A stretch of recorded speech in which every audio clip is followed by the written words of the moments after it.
بدلا ہوا تھا رنگ گلوں کا تیرے بغیر، ایک خاک سی اڑی ہوئی سارے چمن میں تھی، یہ پھول نہ ہوتا تو کلیوں کا تبسم بھی نہ ہوتا، یہ گل نہ ہوتے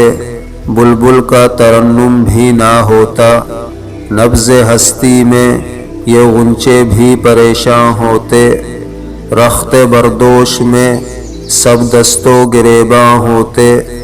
خیمہ افلاک میں پھر سے تشدد ہوتا، بزم توحید کے ماروں میں تردد ہوتا، نہ دشت و جبل توحید کے ہدی خواں ہوتے، نہ مزین تیرے ذکر سے بیاباں ہوتے، حصول وحی میں موسیٰ طور پر پہنچے، پر کیا عجب جو وحی تیرے حضور پر پہنچے، پر کیا عجب جو وحی تیرے حضور پر پہنچے۔